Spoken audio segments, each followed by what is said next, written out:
ಅವಧಿ 36. ಮನಃಶಾಸ್ತ್ರೀಯ ವಿಮರ್ಶೆ. ಮನಃಶಾಸ್ತ್ರೀಯ ವಿಮರ್ಶೆಯು ಮುಖ್ಯವಾಗಿ 20ನೇ ಶತಮಾನದಲ್ಲಿ ಅದ್ವಿತೀಯವಾದ ಅಂತರಶಿಸ್ತೀಯ ಅಧ್ಯಯನಗಳಲ್ಲಿ ವಿಶೇಷವಾಗಿರುವಂಥದ್ದನ್ನು ನಾವು ಮನಃಶಾಸ್ತ್ರೀಯ ವಿಮರ್ಶೆ ಅಂತ ಕರೆಯುವಂಥದ್ದು. ಅದರ ಹೆಸರೇ ಸೂಚಿಸುವಂತಹ ರೀತಿಯಲ್ಲಿ ಮನಸ್ಸಿನ ವಿಕಾಸವನ್ನು ಕುರಿತು ಹೇಳುವಂಥದ್ದನ್ನು ಮನಃಶಾಸ್ತ್ರೀಯ ವಿಮರ್ಶೆ ಅಂತ ಕರೆಯುವಂಥದ್ದು. ಇದನ್ನು ಮೊದಲು ಹೇಳಿದಂಥವರು ಸಿಗ್ಮಂಡ್ ಫ್ರಾಯ್ಡ್. ಸಿಗ್ಮಂಡ್ ಫ್ರಾಯ್ಡ್ನ ಪ್ರಕಾರ ವಿಮರ್ಶೆಯನ್ನು ನಾವು ಯಾವ ರೀತಿ ನೋಡ್ತಾ ಹೋಗ್ತೀವಿ, ಆ ನೋಡುವಂತಹ ದೃಷ್ಟಿಯ ಹಿನ್ನೆಲೆಯಲ್ಲಿ ಜೀವನವನ್ನು ಹೇಗೆ ಆಳವಾದ ಮತ್ತು ಹೊಸ ದೃಷ್ಟಿಕೋನದಿಂದ ನೋಡುವಂತಹ ಪ್ರಯತ್ನವನ್ನು ಮಾಡ್ತೀವಿ ಎಂಬುದನ್ನು ಹೇಳುವಂಥದ್ದು ಈ ಮನಃಶಾಸ್ತ್ರೀಯ ವಿಮರ್ಶೆಯಾಗಿದೆ. ಕೃತಿಯಲ್ಲಿ ಬರುವಂತಹ ಸಂದರ್ಭಗಳು, ಪಾತ್ರಗಳು, ಅವುಗಳ ವರ್ತನೆ, ಸ್ವಭಾವ, ತಾಕಲಾಟಗಳ ಮುಖ್ಯವಾದಂತಹ ಅಧ್ಯಯನವೇ ಮನಃಶಾಸ್ತ್ರೀಯ ಅಧ್ಯಯನವಾಗಿದೆ. ಅಂದರೆ ಪ್ರತಿಯೊಂದು ಕೃತಿಯು ಬರವಣಿಗೆಗೆ ಒಳಪಟ್ಟಂತಹ ಸಂದರ್ಭ ಹೇಗಿತ್ತು, ಆ ಕೃತಿಕಾರ ಆ ಒಂದು ಕೃತಿಯನ್ನು ರಚನೆ ಮಾಡುವಂತಹ ಸಂದರ್ಭದಲ್ಲಿ ಯಾವ ರೀತಿಯಾದಂತಹ ಒಂದು ಪಾತ್ರಗಳನ್ನು ಅಲ್ಲಿ ತರುವಂತಹ ಪ್ರಯತ್ನವನ್ನು ಮಾಡಿದ್ದಾನೆ, ಪಾತ್ರಗಳ ರಚನೆ ಹೇಗಿದೆ, ಪಾತ್ರಗಳ ರಚನೆಯೊಂದಿಗೆ ಅವುಗಳ ವರ್ತನೆ ಹೇಗೆ ಅಲ್ಲಿ ಕಂಡುಬರ್ತಾ ಇದೆ, ಆ ವರ್ತನೆಯೊಂದಿಗೆ ಸ್ವಭಾವಗಳು, ಅಲ್ಲಿ ಬರುವಂತಹ ಪಾತ್ರಗಳ ಸ್ವಭಾವ, ಆ ಕ್ಯಾರೆಕ್ಟರ್ಗಳನ್ನು ಹೇಳುವಂತಹ ನಿಟ್ಟಿನಲ್ಲಿ ಜೊತೆಯೊಳಗಡೆ ತಾಕಲಾಟಗಳು ಹೇಗೆ ಕಂಡುಬರ್ತಾ ಇದೆ, ಇವೆಲ್ಲವನ್ನು ಕುರಿತು ಹೇಳುವಂಥದ್ದು ಮನಃಶಾಸ್ತ್ರೀಯ ವಿಮರ್ಶೆ. ಜೀವನವನ್ನು ಹೊಸ ದೃಷ್ಟಿಕೋನದಿಂದ ಮತ್ತು ಆಳವಾಗಿ ನೋಡುವಂಥದ್ದು. ಆಳವಾಗಿ ಅಂದರೆ ತುಂಬ ಅದನ್ನು ಡೀಪಾಗಿ, ಅಂದರೆ ಅದನ್ನು ಸೂಕ್ಷ್ಮವಾಗಿ ಯಾವ ರೀತಿಯಾಗಿ ಇದೆ, ಆ ಒಂದು ಜೀವನ ಕ್ರಮ ಹೇಗೆ ಇತ್ತು ಮತ್ತು ಆ ದೃಷ್ಟಿಕೋನ ಹೇಗೆ ನಮ್ಮಲ್ಲಿ ಕಂಡು ಬರಬೇಕು ಎಂಬುದನ್ನು ನೋಡುವಂತಹ ಪರಿಕಲ್ಪನೆ, ಜೀವನದ ಅನುಭವಗಳನ್ನು ಕುರಿತು ಹೇಳುವಂತಹ ಸಂದರ್ಭದಲ್ಲಿ ಮನಃಶಾಸ್ತ್ರೀಯ ಅಧ್ಯಯನ ಮತ್ತು ವಿಮರ್ಶೆ ಮುಖ್ಯವಾಗಿರುವಂಥದ್ದು. ಲೇಖಕನ ಜಾಗೃತ ಪ್ರಜ್ಞೆಗಿಂತ ಸುಪ್ತ ಪ್ರಜ್ಞೆಯ ಪ್ರಭಾವ, ಲೇಖಕನಿಗೂ ಕೃತಿಗೂ ಇರುವಂತಹ ಅಂತರ, ಅಗಾಧವಾದ ಮಾನವ ಚಟುವಟಿಕೆಗಳ ಭಾಗವಾದ ಸಾಹಿತ್ಯಿಕ ಚಟುವಟಿಕೆಯ ಇವೆಲ್ಲ ವಿಮರ್ಶೆಯ ಮುಖ್ಯವಾದಂತಹ ಅಂಶಗಳಾಗಿರುವಂಥದ್ದು. ಲೇಖಕ ಜಾಗೃತ ಪ್ರಜ್ಞೆಗಿಂತ ಸುಪ್ತ ಪ್ರಜ್ಞೆ ಹೇಗೆ ಆತನ ಮೇಲೆ ಹೆಚ್ಚು ಪ್ರಭಾವವನ್ನು ಬೀರಿತ್ತು, ಲೇಖಕನಿಗೂ ಕೃತಿಗೂ ಇರುವಂತಹ ಅಂತರ ಎಷ್ಟು, ಅಗಾಧವಾದಂತಹ ಮಾನವನ ಚಟುವಟಿಕೆಗಳು ಈ ಕೃತಿಯ ಭಾಗದಲ್ಲಿ ಹೇಗೆ ಕಂಡುಬಂದಿದೆ, ಈ ಎಲ್ಲ ಅಂಶಗಳನ್ನು ಹೇಳುವಂಥದ್ದೇ ಈ ಮನಃಶಾಸ್ತ್ರೀಯ ವಿಮರ್ಶೆ. ಫ್ರಾಯ್ಡ್ನ ಶಿಷ್ಯ ಯುಂಗ್ ಈ ಶಿಸ್ತಿನಿಂದಾಗಿ ಪುರಾಣ ಪ್ರತೀಕ ಎಂಬ ಹೊಸ ವಿಮರ್ಶಾ ಪಂಥವನ್ನು ಹುಟ್ಟುಹಾಕಿದನು.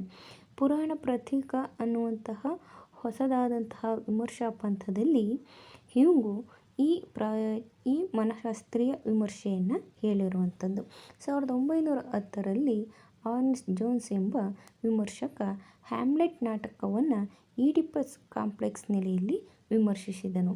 ಫ್ರಾಯ್ಡ್ ಈಗೋ, ಸೂಪರ್ ಈಗೋ ಈ ರೀತಿಯಲ್ಲಿ 3 ನೆಲೆಗಳಲ್ಲಿ ಮನಃಶಾಸ್ತ್ರೀಯ ವಿಮರ್ಶೆಯನ್ನು ನೋಡಿರುವಂಥದ್ದು. ಮಾನವನ ಕಾಮ ಪ್ರವೃತ್ತಿ, ನೈತಿಕ ಮಾನದಂಡ, ಔಚಿತ್ಯ ಪ್ರಜ್ಞೆಗಳ ಬೆಳವಣಿಗೆ, ಆಸೆಗಳ ಪೂರೈಕೆ ಇತ್ಯಾದಿ ಮಾನವನ ಜಾಗೃತ ಪ್ರಜ್ಞೆಯಲ್ಲಿ ಯಾವ ರೀತಿ ನಡೀತಾ ಹೋಗುತ್ತೆ, ಆತನಲ್ಲಿರುವಂತಹ ಕಾಮ ಪ್ರವೃತ್ತಿ ಹೇಗಿರುತ್ತೆ, ನೈತಿಕವಾದಂತಹ ಮಾನದಂಡಗಳನ್ನು ಹೇಗೆ ಔಚಿತ್ಯವಾಗಿ ಪ್ರಜ್ಞಾಪೂರ್ವಕವಾಗಿ ಬಳಸುತ್ತಾ ಮತ್ತು ಬೆಳೆಸುತ್ತಾ ಹೋಗ್ತಾನೆ, ಆಸೆಗಳನ್ನು ಪೂರೈಕೆ ಮಾಡುವಂತಹ ಸಂದರ್ಭಗಳಲ್ಲಿ, ಪೂರೈಸಿಕೊಳ್ಳುವಂತಹ ಸಂದರ್ಭಗಳಲ್ಲಿ ಆತನ ಜಾಗೃತ ಪ್ರಜ್ಞೆ ಹೇಗಿರುತ್ತೆ, ಇವೆಲ್ಲವನ್ನು ಕುರಿತು ಹೇಳುವಂಥದ್ದು ಮನಃಶಾಸ್ತ್ರೀಯ ವಿಮರ್ಶೆ. ಅಂಜಿಕೆ, ಭಯ, ಆತಂಕ, ಹಿಂಜರಿಕೆ, ಅಸಹ್ಯ, ವಿಷಾದ, ಅಪರಾಧ, ಮತ್ಸರ ಇತ್ಯಾದಿ ಮನಃಶಾಸ್ತ್ರೀಯ ಅನೇಕ ಸಂಕೀರ್ಣಗಳಲ್ಲಿ ಕೆಲಸ ಮಾಡುವಂಥದ್ದು. ಪ್ರತಿಯೊಬ್ಬರಲ್ಲೂ ಭಯ, ಅಂಜಿಕೆ, ಆತಂಕ, ಹಿಂಜರಿಕೆ, ವಿಷಾದ, ಅಪರಾಧದ ಪ್ರಜ್ಞೆ, ಒಬ್ಬರನ್ನು ಕಂಡರೆ ಮತ್ತೊಬ್ಬರಿಗೆ ಆಗದೇ ಇರುವಂತಹ ಮತ್ಸರ, ಇವೆಲ್ಲವೂ ಸಹ ಮನುಷ್ಯನ ಒಳಗಡೆ ಇರುವಂತಹ ಸಂಕೀರ್ಣವಾದಂತಹ ಅಂಶಗಳು. ಈ ಎಲ್ಲ ಕಾಂಪ್ಲೆಕ್ಸನ್ನು ತನ್ನ ಒಂದು ತಲೆಯ ಒಳಗಡೆ ತುಂಬಿಕೊಂಡಿರುವಂತಹ ಮನುಷ್ಯ ತನಗೆ ಯಾವ ಸಂದರ್ಭದಲ್ಲಿ ಯಾವುದು ಹೊರಹೊಮ್ಮುತ್ತೆ ಎನ್ನುವಂತಹ ಪ್ರಜ್ಞೆ ಇಲ್ಲದೆ ಕೆಲವೊಂದು ಸಂದರ್ಭದಲ್ಲಿ ಪ್ರಜ್ಞಾಪೂರ್ವಕವಾಗಿ ಕೆಲವೊಂದು ಬರುವಂಥದ್ದು, ಕೆಲವೊಂದು ಸಂದರ್ಭದಲ್ಲಿ ಪ್ರಜ್ಞಾಪೂರ್ವತೆ ಇಲ್ಲದೆ ಭಯ ಆಗುವಂಥದ್ದು. ಫಾರ್ ಎಕ್ಸಾಂಪಲ್, ಯಾವುದೋ ಒಂದು ಹಾವು ನಡೆದುಕೊಂಡು ಹೋಗುವಂಥ ಸಂದರ್ಭದಲ್ಲಿ ಹಾವನ್ನು ಕಂಡಂತಹ ಸಂದರ್ಭದಲ್ಲಿ ಅವನಿಗೆ ಪ್ರಜ್ಞೆ ಇದ್ದರೂ ಸಹ ಜಾಗೃತಾವಸ್ಥೆಯಲ್ಲೇ ಭಯಪಡುವಂಥದ್ದು. ಈ ರೀತಿಯಲ್ಲಿ ನಾವು ಪ್ರತಿಯೊಬ್ಬರಲ್ಲಿರುವಂತಹ ಅಂಜಿಕೆ, ಭಯ, ಆತಂಕಗಳ ವಿಷಾದಗಳನ್ನು ಕುರಿತು ನೋಡುವಂಥದ್ದು. ಈಡಿಪಸ್ ಕಾಂಪ್ಲೆಕ್ಸ್ ಮತ್ತು ನಾರ್ಸಿಸಸ್ ಕಾಂಪ್ಲೆಕ್ಸ್ ಎನ್ನುವಂತಹ ಎರಡು ರೀತಿಯಲ್ಲಿ ನಾವು ಈ ಮನಃಶಾಸ್ತ್ರೀಯ ಅಧ್ಯಯನವನ್ನು ಕಾಣ್ತೀವಿ. ಮನಃಶಾಸ್ತ್ರೀಯ ವಿಮರ್ಶೆ ಹೇಳುವಂತೆ ಮನುಷ್ಯನ ಭೌತಿಕತೆಯ ದಾರಿಯಲ್ಲಿ ಮುನ್ನಡೆಯುವ ಶುದ್ಧ ಜೀವಿಯಲ್ಲ, ಆತ ಸಂಕೀರ್ಣ ಜೀವಿ. ಅಂದರೆ ಆತ ತನ್ನ ಬುದ್ಧಿಶಕ್ತಿಯಿಂದ ಮುನ್ನಡೆಯುವಂತಹ ಶುದ್ಧ ಜೀವಿಯಲ್ಲ. ಅದರಲ್ಲಿ ಒಂದೇ ಏಕರೂಪತೆ ಎನ್ನುವಂಥದ್ದಿಲ್ಲ. ಆತನಲ್ಲಿರುವಂಥದ್ದು ಸಂಕೀರ್ಣವಾದಂತಹ ಅಂಶಗಳು. ಎಲ್ಲ ರೀತಿಯಾದಂತಹ ಭಯದಿಂದ ಹಿಡಿದು ಧೈರ್ಯದವರೆಗೂ ಸಹ, ಜಾಗೃತ ಪ್ರಜ್ಞೆಯಿಂದ ಹಿಡಿದು ಸುಪ್ತ ಪ್ರಜ್ಞೆಯವರೆಗೂ ಸಹ ಎಲ್ಲವನ್ನು ತನ್ನ ಒಳಗಡೆ ಅಡಗಿಸಿಕೊಂಡಿರುವಂಥದ್ದನ್ನು ಕಾಣುವಂಥದ್ದು. ಎಲ್.ಆರ್. ಹೆಗಡೆಯವರು ಬರೆದ ಜನನ ಯಶೋಧರ ಚರಿತೆ ಇರ್ಬೋದು, ಗಿರಿಡ್ಡಿಯವರ ಯಶೋಧರ ಚರಿತೆ ಇರ್ಬೋದು, ಕುಪ್ಪುಸ್ವಾಮಿಯವರ ಮರಳು ಮಣ್ಣಿಗೆ ಕಾದಂಬರಿ ಇರ್ಬೋದು, ಈ ಎಲ್ಲ ಲೇಖನಗಳನ್ನು ನಾವು ಮನೋವಿಶ್ಲೇಷಣೆಗೆ ಒಳಪಡಿಸಿದಂಥ ಸಂದರ್ಭದಲ್ಲಿ ಒಳಹೊಗಳು ಜಾಸ್ತಿ ಇರುವಂಥದ್ದನ್ನು ಕಾಣ್ತಾ ಹೋಗ್ತೀವಿ.